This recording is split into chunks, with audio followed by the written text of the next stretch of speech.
Di tengah meningkatnya ketegangan geopolitik global, mulai dari konflik di Timur Tengah hingga dinamika ekonomi dunia, industri asuransi menghadapi tantangan yang tidak ringan. Risiko yang semakin kompleks, potensi klaim yang meningkat, hingga tekanan dari pasar global menjadi ujian tersendiri bagi pelaku industri ini. Lalu yang menjadi pertanyaan, sebetulnya bagaimana sektor asuransi khususnya di Indonesia merespons situasi ini, dan seberapa siap industri menghadapi lonjakan risiko di tengah ketidakpastian global?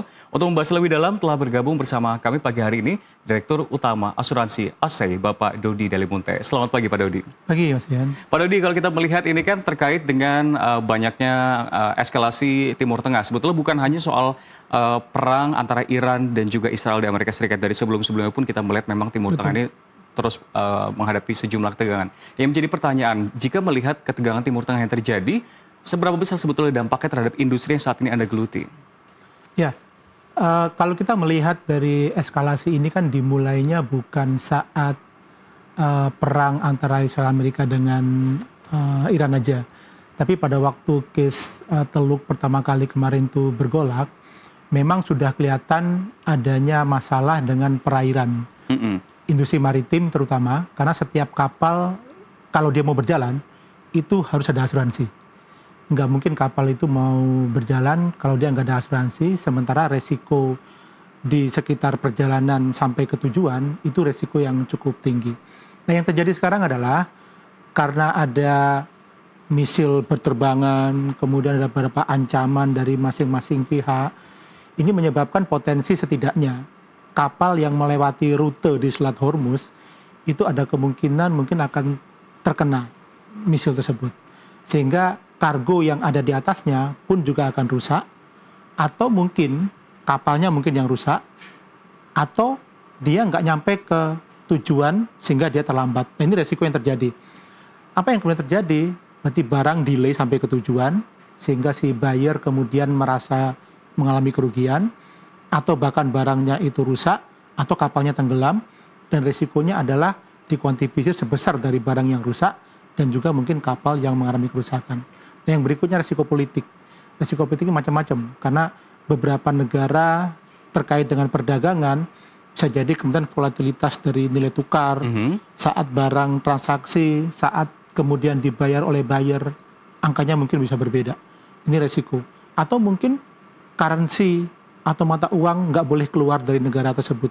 Ini yang menyebabkan resiko di sekitar perdagangan yang dampak dari shipping yang disruption akibat dari kondisi di Selat Hormuz tersebut. Ya, tadi Pak Dodi telah menjelaskan terkait dengan resiko-resikonya. Namun kalau melihat trennya sendiri, apakah ini artinya ada perubahan yang signifikan untuk perubahan profil resiko nasabah sendiri, lalu juga frekuensi klaimnya seperti apa Pak dengan berbagai insiden yang ada ini? Kalau kita melihat risiko itu kombinasi antara frekuensi dan severity ya. Frekuensi itu berarti seberapa sering risiko itu terjadi. Nah, kondisi Selat Hormuz ini meningkatkan risiko tersebut. Yang mungkin dulu pada waktu kapal lewat Selat Hormuz, ada kemungkinan mungkin pembajakan dan lain-lain. Tapi kalau ini enggak, ini justru misil yang akan berdampak. Frekuensinya akan meningkat. Yang kedua adalah severity-nya. Kalau mungkin dulu sifatnya adalah barang itu hilang, atau mungkin rusak kecil, yang sekarang bisa jadi, enggak cuma barangnya, tapi kapalnya mungkin yang akan rusak. Atau enggak nyampe ke lokasi, bahkan mungkin reroute, dia ke selatan untuk nyampe ke Eropa. Nah, dengan kondisi seperti ini, maka akan meningkatkan eskalasi risiko. Nah, apa yang terjadi? Keseimbangan tarif dan liability bagi pihak asuransi itu yang terjadi. Mungkin dia akan batasi beberapa exposure risiko tertentu. Katakan mungkin kita nggak mengcover risiko perang, dan itu terjadi sekarang. Kalau risiko perang, tarifnya akan menjadi mahal, karena seimbang dengan liability yang akan dialami oleh pihak asuransi. Jadi terjadi. Jadi ini seperti kalibrasi risiko kembali. Apa yang dilakukan oleh perusahaan asuransi, ya ini bagian untuk bisa memitigasi risiko, jangan sampai nanti klaim yang terjadi lebih besar dibanding ekspektasi yang telah disiapkan sebelumnya. Penegasan kembali berarti premi asuransi ini pun juga terjadi perubahan. Bisa meningkat. Bisa meningkat. Bisa meningkat. Jadi ada 3 kombinasi. Yang pertama adalah penaikan dari tarif premi asuransi. Yang kedua adalah pembatasan beberapa risiko, seperti perang, beberapa asuransi nggak mau lagi mengcover. Sehingga kapal nggak mungkin bisa melewati, itu zona perang. Nah, yang ketiga, mau nggak mau adalah mencoba untuk melakukan mitigasi dengan menyusun beberapa parameter kebijakan underwriting yang dilakukan oleh pihak asuransi dengan lebih ketat, seperti itu. Yang menjadi pertanyaan ini terkait dengan profitabilitas yang terjadi. Apakah memang ada beberapa efek-efek yang terjadi di lapangan ini dan juga membuat industri hitungannya jadi menghadapi tekanan-tekanan terkait profitabilitas ini, Pak? Kondisi di Selat Hormuz ini mungkin berdampaknya nggak ke semua lini asuransi ya. Yang kena itu pasti adalah terkait dengan marine, baik dari kargo maupun marine hull rangka kapal, juga terkait dengan trade credit. Tapi masih ada banyak lagi lini asuransi yang sebetulnya masih bisa diberdayakan. Jadi bagi industri asuransi, kalau memang dia bisa mendiversifikasi produknya, dia akan bisa survive. Memang yang terkait dengan marine, kargo maupun marine hull, termasuk asuransi perdagangan akan terdampak. Tapi mitigasi risikonya adalah coba cari jalur lain, jangan jalur yang mengarah ke Teluk. Jadi dalam rangka menjaga profitabilitas, diversifikasi risiko perlu untuk dipertimbangkan. Kemudian bagaimana mengedukasi masyarakat, terutama pelaku jasa ekspor dan maritim, supaya mereka mencari beberapa alternatif selain dari melewati itu. Tapi kalau melihat yang terjadi di Indonesia untuk marine sendiri, tadi kan salah satu sugesti advice-nya adalah coba cari jalur lain. Implementasinya itu apakah memang banyak yang sudah beralih jalur lain atau masih wait and see? Pada waktu peristiwa perang dagang antara Amerika dengan Indonesia dan Amerika dengan negara lain, itu sudah dimulai. Beberapa ekspor Indonesia kesulitan untuk bisa ekspansi ke Amerika pada waktu itu, karena tarifnya kan mahal. Nah, dimulailah kemudian pelaku usaha ekspor terutama untuk mencari alternatif lain, non-traditional market. Dan Kementerian Perdagangan sudah mulai memfasilitasi itu. Nah, asuransi ASEI kebetulan memang menjadi partner dari pemerintah untuk bisa mendukung proses ekspor itu dengan menyiapkan asuransi perdagangan. Maka beberapa alternatif non-traditional market itu pun juga akan bagus kalau disiapkan dengan menggunakan asuransi ekspor. Jadi beberapa alternatif itu yang dilakukan, dan itu nggak cuma dimulai saat perang Teluk, tapi sudah mulai awal-awal perang dagang kemarin. Sekarang saya ingin bertanya terkait dengan di tubuh ASEI sendiri, Pak. Kalau melihat yang terjadi saat ini, kalau kita melihat trade credit insurance, apakah Anda melihat memang ada peningkatan risiko gagal bayar yang terjadi, Pak? Bisa, bahkan kami sudah mengalaminya. Sudah mengalaminya? Sudah mengalaminya. Sejak kapan, Pak? Sebelum peristiwa Teluk ini sudah ada beberapa kondisi. Pada waktu itu memang ada case di mana Mesir, risiko politiknya memang agak kesulitan untuk bisa mengeluarkan pembayaran menggunakan currency-nya keluar pada waktu itu. Sehingga ada delay pembayaran. Nah, itulah fungsinya asuransi perdagangan di sini. Dan secara bertahap kami mengedukasi kepada pihak eksportir di Indonesia untuk memastikan bahwa buyer di luar negeri itu dalam kondisi yang baik, serta kami juga memantau apakah kondisi negara tempat bayar tersebut kondisi yang aman. Nah, dari situlah mitigasi kami lakukan, sehingga pada waktu peristiwa Teluk ini kami sudah mulai berkurang exposure untuk daerah-daerah yang sekitar Teluk tersebut, dan kami mengedukasi kepada eksportir untuk mencari alternatif yang lain. Nah, mungkin ini yang perlu dilakukan oleh beberapa perusahaan asuransi, supaya mereka juga melakukan market intelligence terhadap exposure-exposure yang wilayahnya memang sedang bermasalah. Tapi kalau tadi yang telah Anda sampaikan sebelumnya, kita harus coba cari strategi lain. Salah satunya adalah misalnya tadi terkait dengan marine, yang artinya membahas soal pengembangan produk dan juga peningkatan kesadaran risiko. Mungkin use case nyatanya seperti apa, Pak? Kalau bisa dijelaskan. Kalau kita bicara marine cargo, beberapa alternatif untuk shipping saat ini sepertinya agak tertutup untuk masuk ke Selat Hormuz ya, karena memang risikonya tinggi. Yang berkepentingan sekarang itu lebih banyak memang terkait dengan minyak. Karena memang minyak didapatkan dari wilayah Teluk untuk dibawa ke seluruh dunia. Untuk energi yang sangat signifikan. Yang terjadi kemudian adalah melakukan pengawasan atau diplomasi antar negara. Ini yang dilakukan termasuk saat ini oleh Indonesia dan beberapa negara lain. Tapi kalau untuk komunitas yang lain, sepertinya kapal itu akan mencoba mencari rute yang lain. Apakah mungkin dia melewati selatan Afrika, atau mungkin menggunakan perjalanan darat. Nah, ini termasuk alternatif bagaimana supaya kargo tetap berjalan. Jadi nggak harus semata-mata melewati Selat Hormuz. Baik, dialog yang sangat menarik sekali, namun kita akan bahas lebih lanjut, Pak Dodi dan pemirsa. Tetaplah bersama kami karena kami akan kembali usai jeda dalam Nusantara Economic Update.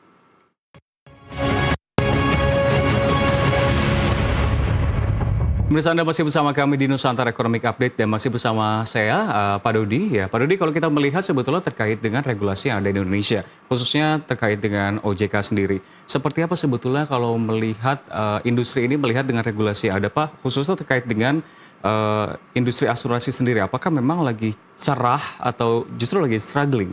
Ya, industri asuransi ini memang masih punya tantangan cukup besar ya, dan juga peluang. Penetrasi asuransi di Indonesia itu masih belum sampai di atas 3%. Memang sempat 3, sekian persen, itu karena memang PDB-nya waktu itu agak lambat pertumbuhannya. Tapi ini menunjukkan dibandingkan dengan negara-negara bahkan ASEAN sendiri, kita punya slot yang cukup bagus untuk bisa tumbuh dengan angka 3%, bahkan di bawah 3% tersebut. Apa yang dilakukan seharusnya adalah bagaimana industri asuransi mulai menata diri untuk portfolio yang bisa lebih ekspansif. Ada banyak produk asuransi di Indonesia, tetapi kembali lagi dari sekitar 70 perusahaan asuransi lebih asuransi di Indonesia, mereka akan saling berkompetisi. Dan mewujudkan perusahaan yang sehat itulah di tantangan saat ini. Ada dua sekarang itu yang harus dihadapi oleh industri asuransi. Yang pertama adalah permodalan, dan itu berlaku di akhir 2026 ini, permodalan minimal. Yang kedua adalah penerapan dari standar laporan keuangan PSAK 117. Dua-duanya ini akan sangat berdampak signifikan terhadap permodalan.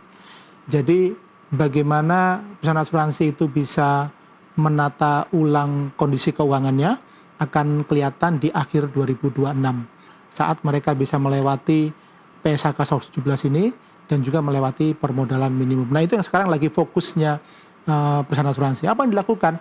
Mereka mungkin akan mulai membatasi beberapa eksposur tinggi karena dampaknya akan ke profitability. Sementara profitability sangat penting sekali untuk menjaga ekuitas. Saat pemegang saham mungkin masih ragu-ragu untuk bisa menambah modalnya karena margin di asuransi memang masih belum terlalu menarik dibandingkan dengan beberapa bisnis yang lain. Nah, itu yang mungkin harus menjadi perhatian manajemen perusahaan asuransi saat ini. Lewat 2026 baru mereka bisa melakukan ekspansi yang lebih agresif. Nah, kebetulan masalah itu muncul di satu case perang teluk dan juga perang dagang yang sebelumnya sudah terjadi. Bagi perusahaan asuransi yang main di retail, dia akan survive. Sementara bagi perusahaan asuransi yang mungkin masih terlalu fokus pada marine yang terkait dengan energi dan juga oil related, mungkin mereka harus mulai mengkalibrasi kembali resikonya.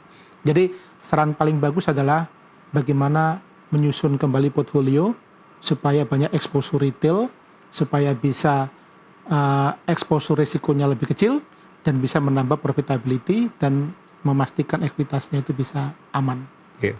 Pak Rudi kan tadi sempat bilang kalau memang ternyata yang berpotensi di tahun 2026 ini untuk exposure-nya ini dan ekspansinya adalah retail. Tapi apakah memang kalau secara sektoral tuh hanya retail saja Pak yang dalam negeri?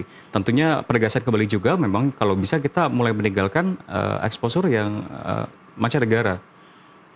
Fondasi ekonomi Indonesia itu sejauh ini masih bagus sih.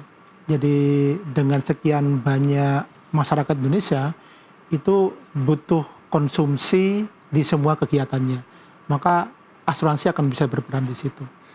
Kalau ini bisa dimanfaatkan dengan baik, tentunya dengan menyiapkan inovasi produk yang mengarah kepada kebutuhan masyarakat Indonesia, maka untuk produk asuransi retail itu akan bisa lebih dapat.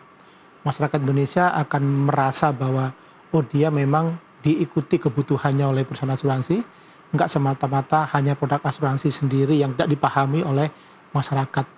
Nah, kalau itu nanti bisa masuk ke semua lini usaha masyarakat Indonesia, ada asuransi kesehatan, ada kecelakaan diri, ada asuransi pertanian, ada asuransi kendaraan motor, dan beberapa inovasi produknya, saya yakin industri asuransi nggak akan kehilangan momentum untuk bisa mendapatkan bisnis yang banyak dibandingkan harus kemudian exposure resiko yang cukup tinggi, apalagi dampak dari teluk ini. ASEI sendiri 2026 seperti apa? Bukan hanya retail doang tentunya. Apakah memang ada asuransi lain yang difokuskan dan juga diperkuat posisinya, Pak? ASEI ini memang didirikan untuk asuransi ekspor awalnya. Dan kami akan mulai fokus kepada asuransi perdagangan karena kami memang perusahaan milik negara, kami mensupport kegiatan pemerintah perdagangan ekspor terutama. Dan kami memang sudah mengantisipasi sejak perang dagang kemarin, beberapa exposure di beberapa negara akan kami mitigasi. Makanya kami mengedukasi pelaku ekspor supaya mencoba untuk non-traditional market. Dan itu kami bersama dengan kementerian terkait. Nah, ini dalam rangka untuk memposisikan bahwa kami memang pemain di asuransi perdagangan. Tapi kami paham untuk ekspor ini kami akan rem dulu, kami akan main di domestik. Karena pedang domestik ini pun juga banyak di Indonesia. Nah, yang kedua, untuk menjaga profitabilitas, kami mencari resiko yang resikonya itu nggak terlalu tinggi. Retail itulah yang sebetulnya menjadi poin untuk kami bisa mendapatkan profitability yang lebih bagus, sekaligus juga lebih dekat kepada masyarakat, karena itu langsung kepada tertanggung dibandingkan dengan beberapa korporasi yang itu B2B kepada perusahaan. Saya tertarik sebetulnya Pak, kembali ke topik sebelumnya, karena tadi Bapak sempat berbicara, nyatanya memang banyak perusahaan asuransi yang tidak serta-merta mengetahui tiba-tiba ada lonjakan akibat perang Teluk yang terjadi. Melihat yang terjadi ini kan otomatis berarti akan ada lonjakan yang cukup signifikan. Sehingga apakah Anda melihat skenario terburuknya ini seperti apa? Kalau yang Anda katakan apakah nanti akan ada stress test tertentu terkait dengan lonjakan klaim ini sendiri, baik itu penanganan mungkin untuk perusahaan Anda sendiri ataupun juga industri secara umum? Justru ini yang menarik ya. Jadi perusahaan asuransi dalam rangka mengantisipasi exposure dan impact-nya kepada kondisi perusahaan, yang pertama adalah harus melakukan stress. Itu memang betul. Jadi portfolio yang ada sekarang itu, kalau nanti mau diteruskan, seberapa dampaknya kepada loss ratio. Berarti impact-nya keseimbangan tarif. Dan keseimbangan tarif nanti akan berdampak kepada tertanggung yang akan membayar tarif yang lebih mahal. Tapi mungkin yang lebih seimbang dibandingkan yang sekarang, jangan-jangan memang tarifnya memang kurang pas. Atau yang berikutnya adalah melakukan penyederhanaan distribution channel.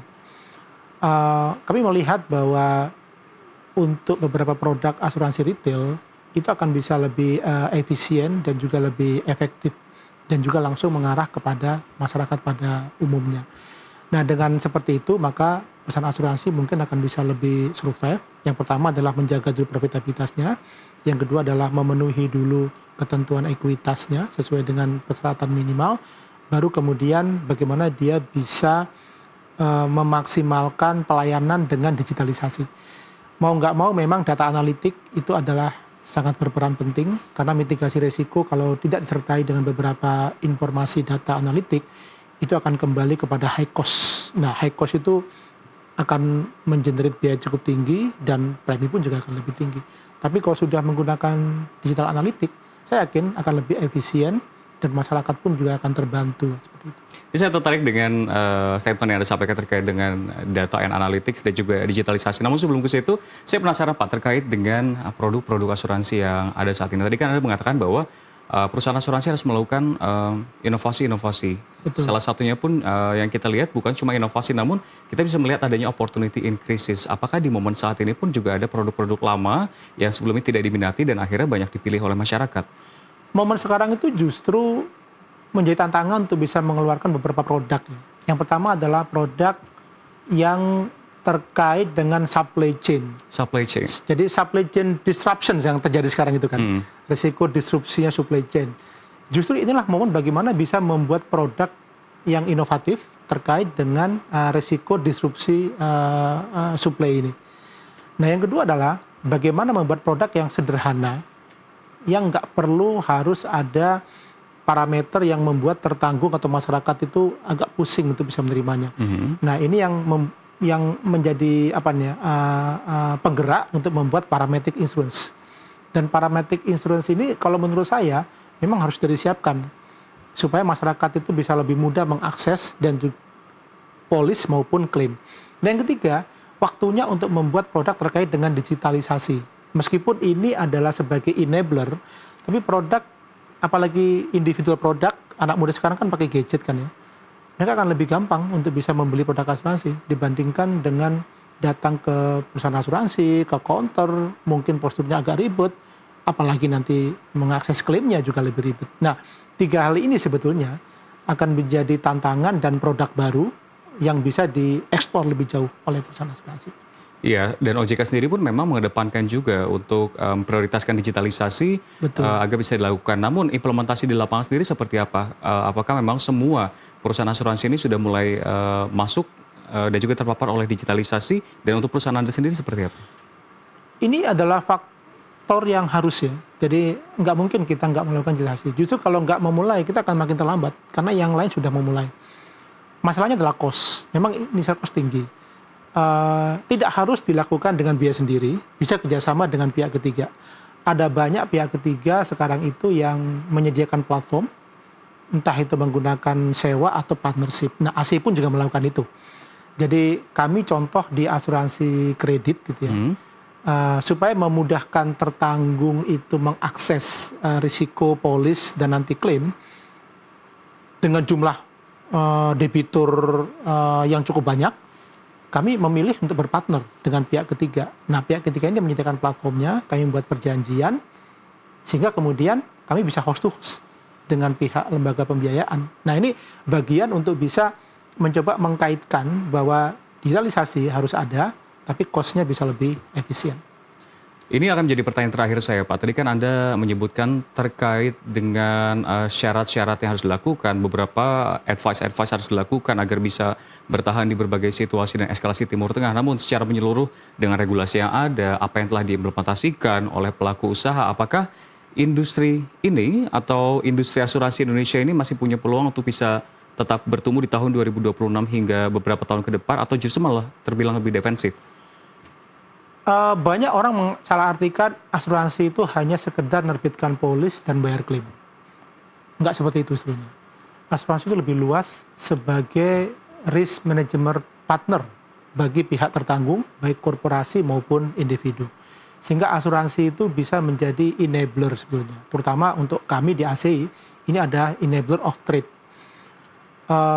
Kalau memang itu bisa disadari, maka asuransi bisa lebih inovatif untuk bisa mendukung pertumbuhan dari perekonomian Indonesia. Asuransi ASEI karena fokusnya di perdagangan, maka kami mendorong supaya pelaku usaha ekspor maupun perdagangan dalam negeri mengekspan kegiatan usahanya itu supaya berani dan nggak harus merasa terkungkung pada permodalannya, coba diproteksi dengan asuransi perdagangan sehingga dia akan punya exposure lebih luas. Dan asuransi perdagangan ini juga menyediakan akses informasi. Jadi buyer di negara tertentu yang mungkin nggak diketahui oleh pihak eksportir, kami menyediakan itu. Dari mana kami dapat? Kami punya database dan kami punya kerjasama dengan pihak luar negeri melalui Kementerian Perdagangan dan Kementerian Luar Negeri. Jadi ini beberapa fungsi dari asuransi yang seharusnya bisa melewati persepsi orang bahwa oh ini hanya untuk menerbitkan polis dan juga bayar klaim. Kalau ini dilakukan, maka saya yakin industri ini akan menjadi enabler untuk pertumbuhan ekonomi lebih bagus. Nggak cuma sekedar menggrab premi, tapi juga menggerakkan ekonomi Indonesia. Dan itu peluangnya ada, karena pertumbuhan premi asuransi dengan penetrasi yang masih di bawah 3%, space-nya masih cukup tinggi. Baik, dialognya sangat menarik. Sekali lagi terima kasih telah bergabung bersama kami di Nusantara TV. Telah memberikan banyak masukan dan juga seperti apa sebetulnya industri asuransi Indonesia. Direktur Utama Asuransi ASEI, Bapak Dodi Delimunte, dan pemirsa informasi tadi sekaligus mengakhiri perjumpaan kita di Nusantara Economic Update. Saya Rian Anton, terima kasih dan sampai jumpa.